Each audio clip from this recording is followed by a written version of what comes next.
Good morning mga sisilab. Wow. Day 2 dito sa Japan. 2 araw nag-stay sa hotel. So iyan yung Wow. breakfast namin at lumabas na kami para pupunta sa pinakasikat na lugar dito sa Japan, Tokyo.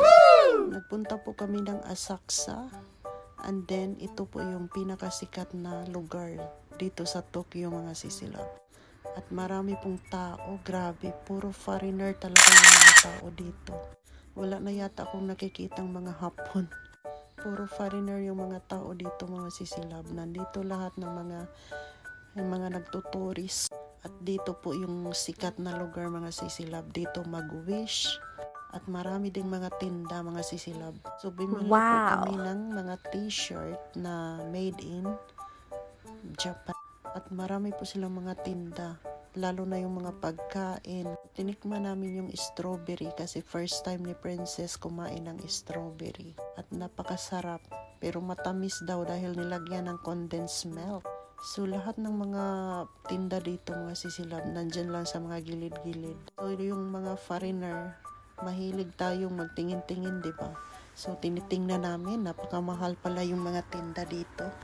So maganda dito mag-picture-picture dahil ang ganda ng mga view mga sisilab. Dito naman mga sisilab, pupunta ka dito para magpausok, pangtanggal ng mga malas sa katawan o yung mga tradisyon dito sa mga Japanese. So magpausok ka lang dyan para yung mga malas matatanggal. So ito naman, dito ka mag-wish na mga gusto mong i-wish sa buhay. At makikita mo sobrang daming tao, nagkadikit-dikit na yung mga naglalakad. So dito naman mga sisilab, yung kukuha ka at magbayad ka ng 100 yen kung ano yung wish na makukuha mo. So yung sa akin naman mga sisilab, hindi po maganda yung wish na nakuha ko. Hindi siya maganda na lilipat ka ng bahay. Yan yung nakalagay yung maglipat ng bahay, magpatayo ng bahay. So, pag hindi maganda yung nakuha mong wish, dapat ilagay mo siya sa yung ihikot ba para hindi magkatotoo. Yung sa ate ko naman, napakaganda ng wish niya. So, maganda sa kanya yung mag-travel and then magpatayo ng bahay. Yung nakalagay sa kanya. So, siya na lang ang magpatayo ng bahay sa Bohol, charot. Kasi sa akin, hindi siya maganda na magpatayo ka ng bahay. So, kailangan din nating sundin kasi parang totoo din yan mga sisilab. Yan kasi yung mga Japanese, yung mga wish na nakukuha nila. Parang naniniwala din sila. So, yung sa akin, dahil hindi siya maganda, so iniwan ko dyan, gihikot na ko mga sisilab para hindi magkatotoo. Grabe yung mga foreigner, naniniwala din sila na may ganun pala. So, ang daming napupunta dyan, naguhulog ng pera, nagsasaboy ng pera para lang mag-wish sa mga temple ng Japan. So, dahil totoo yung mga ganito na ginagawa, so marami talagang pumupunta ng mga foreigner para lang makakuha ng mga papel na wish, ganyan. So kami, dahil naniniwala din ako mga sisilab kasi parang totoo din yan. Kasi every year kami ni lagi kami pumupunta sa temple para mag-wish. Pero yung mga wish ko parang nagkatotoo talaga siya. Kaya naniniwala talaga ako sa mga ganito na mga ganap sa buhay. At yan mga sisilab, nagpicture-picture din kami kasi ang ganda ng mga view dito mga sisi.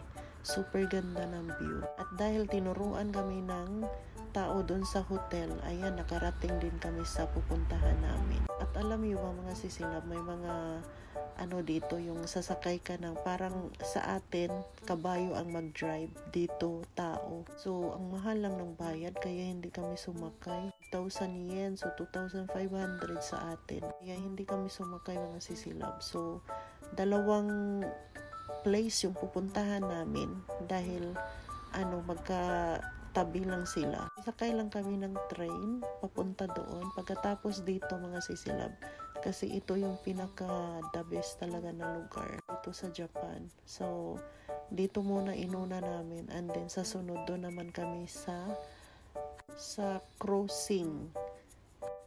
crossing na sikat din na lugar, yung may aso doon.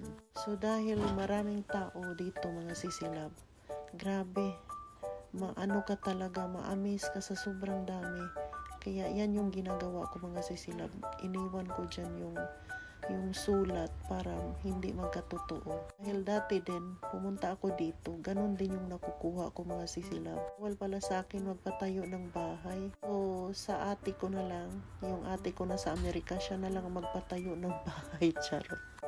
Kasi hindi maganda yung yung nakuha kong papel. So, iiwan natin yung mga malas na mga wish list para hindi natin madala habang buhay. Char. So, ito naman si Princess.